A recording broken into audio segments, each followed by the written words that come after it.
So what do you do about the graft site pain in an ACL rehab situation? Good morning. Happy Monday. I have Neuro Coffee in hand and it is perfect. Okay. Man, that was a quick weekend. Got a busy week coming up, so let's dig straight into today's Q&A. Today's Q&A is a discussion with Zach, and Zach is currently managing sort of a late stage ACL reconstruction situation. It's a revision, so they took a contralateral patellar tendon graft, and that is actually the site of the current symptoms that they're working to resolve. And so this covers a lot of things like the influence of the archetype, why there would be ongoing load on the knee, and then we talk about strategies to alleviate these symptoms. So it's a really good discussion. Zach is on point. He's a regular on the coffee and coaches conference calls. So I've gotten to talk to him on several occasions. But I think you'll find this very, very useful. If you would like to participate in a 15-minute consult, please go to askbillhartman@gmail.com, askbillhartman@gmail.com. Put 15-minute consult in the subject line so I don't delete it, and I would be happy to talk with you, and you get to get your face up on social media. So there you go. Have an outstanding Monday. Have a great week, and I will see you guys tomorrow. All right. Clock has started. Go ahead. All right. So I was hoping to do is follow up a little bit on like that ACL graft site pain conversation. Sure. Sure. And I have like a specific patient with some range of motion measurements, if you don't mind, like kind of working through that. Let's do it. Probably asking for more, but I guess the first thing I want to clarify really quick, you're talking about how like the pelvic diaphragm is kind of just like pushing down and she's unable to concentrically orient, which is like causing those tissues to behave more stiffly. Right. So if there's a constant downward force, so like when we talk about people with narrow ISAs and limited breathing excursion, they're going to have an eccentrically oriented anterior pelvic outlet, which pushes pressure down and forward. So it is a perpetual load, which means that the rate of loading is instantaneous. So under those circumstances, the connective tissues will behave in a stiffer manner. That's just the normal viscoelastic behaviors. Yes. It's kind of like analogous to when you talk about just like the back squat, how like it seems slower than some movements, but like it's actually just like a series of instantaneous loads. 1000%. Right. Perfect. So then can I throw some of her range of motion measurements at you and see? Yeah, let me hear them. Yeah, so I'm more confident in my upper extremity one, so I'll start with those. I guess shoulder flexion, she had 115 on the left and 130 on the right. What's the affected side of the knee? So she's a revision case, tore the right side both times, but they took a contralateral patellar tendon graft for the revision case. Gotcha. So she's having the knee pain on the left side? Yeah, it's on the left side. The right side's fine at this point. Perfect. Got it. So 115 shoulder flexion on the left, 130 on the right. Okay. Her shoulder IR, she's got 70 on the left and 60 on the right. Yep. And then shoulder ER, it looked like she had about, it's pretty symmetrical, about 115 on the left and right for both sides. Gotcha. And then at the hip, I have hip flexion. Left was a little bit more than right, so about like 100 on the left, and I had 95 on the right. Yep. IR. Already know where she's at, dude. We're good. Up there. Okay. So here's what you're looking at. Okay, she's narrow, right? Yep. Okay. So she is anteriorly oriented.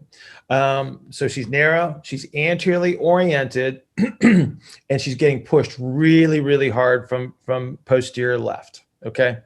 So your flexion measures and your ER measures are magnified, right? So your external rotation on the table is the dead giveaway because she measures in a magnified manner, right? So we would consider that to be on average 90 degrees. She's 115. Okay, she's laying back on the table, which means you've got a pretty significant amount of anterior orientation that you're dealing with. So let's take the concept that we talked about at the very beginning of the call, and we talk about this anterior downward force. So her internal rotation right now is coming from this anterior orientation of the pelvis and the thorax. So she is way forward. So she's got a lot of load on the anterior knee all the time. Okay. First things first, you're going to have to reduce the anterior orientation Okay. So she's getting pushed from posterior left. She's anteriorly oriented. If you try to bring her back, if you try to turn her too soon, it's going to be this blocky kind of remember we were talking about trying to move the refrigerator and how everything would turn together. Yep. Right. So what we want to restore is this relative motion within the pelvis, so she can actually create the yielding action posteriorly that she's going to need to take the load off of the tendon and allow everything to yield. She can't yield right now. Okay. So you got to posteriorly orient the pelvis first and foremost. Okay. That is step one. You're not going to get the relative movement back on that whatsoever until you do that. Okay. So you got to do that. All right. Then she becomes your typical kind of left roller kind of a person. You got to get her to turn. So you've got to create the yielding action. So you're going to have to bring her back to early propulsive strategies, most likely on both sides, but to alleviate the load on the knee on the left side, you're going to have to bring her back on that left side for sure.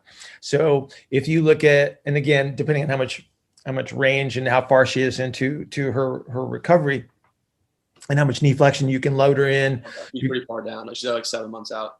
Oh, okay. Good. Then, so anything that we've talked about in the past in regards to restoring that yielding action. So even as far as going, so she's going to be somebody that looks like the left shifter in a squat, where they're kind of oriented to the right. And as they sit down, they sit back into the left. So you can use that kind of a thing. All of your left rolling patterns are on the table.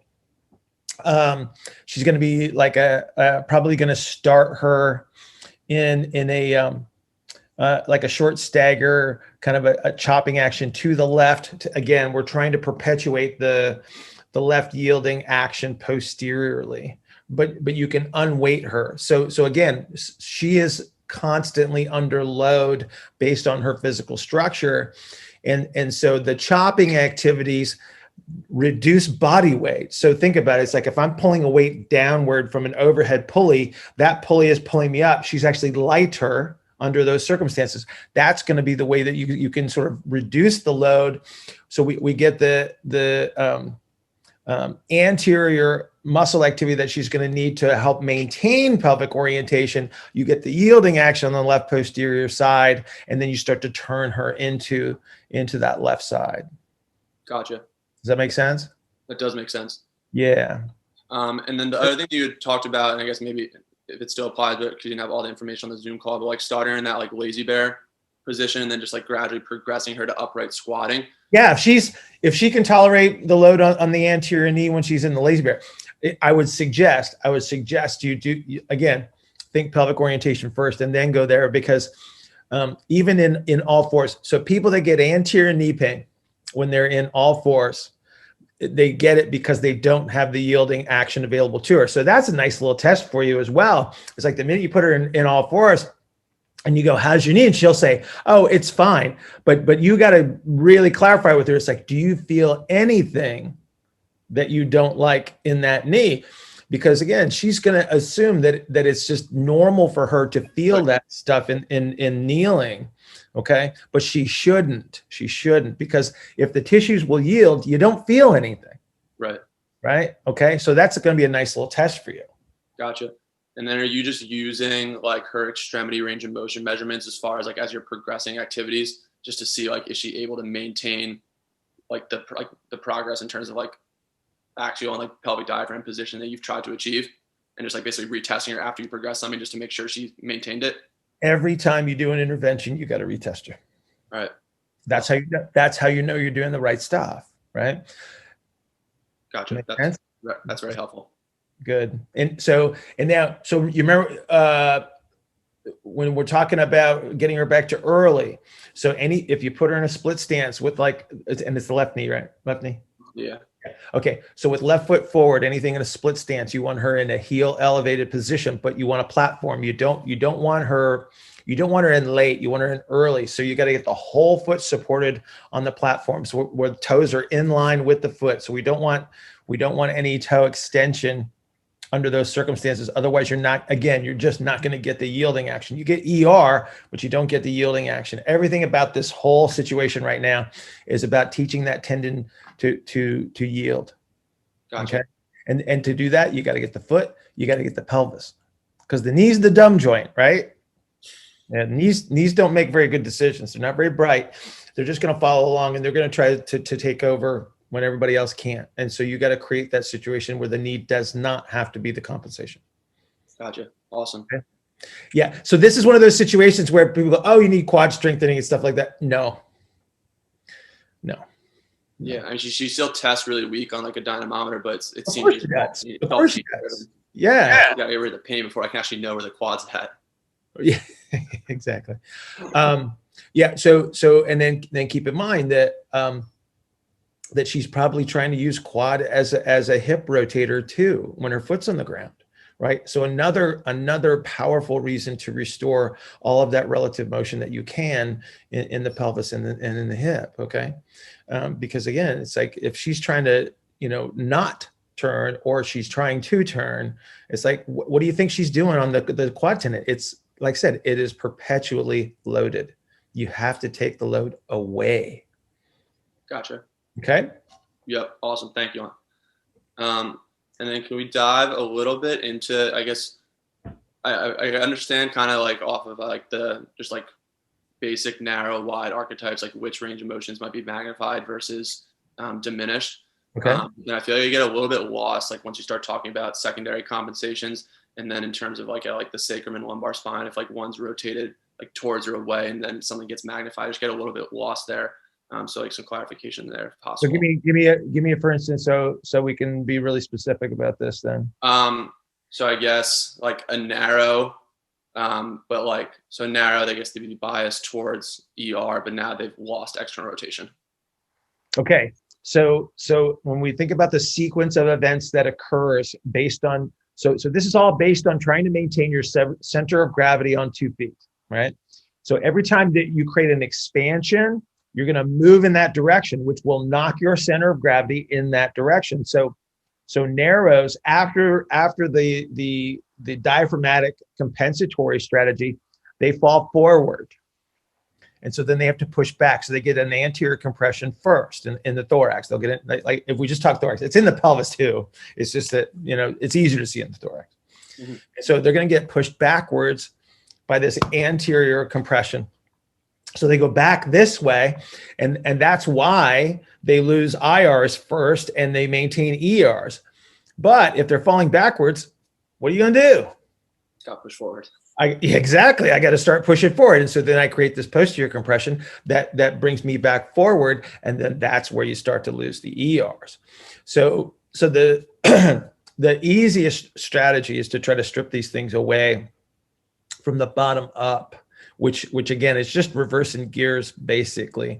That's why when we were talking about your ACL person, that's why the quadruped activity is really good, because one, you're going to get that posterior lower expansion that she needs, and then you're going to go after the pump handle. And it can be one big bang of an exercise under those circumstances. And so again, when you're talking about the superficial strategies that get layered on, that's where you have to go, right?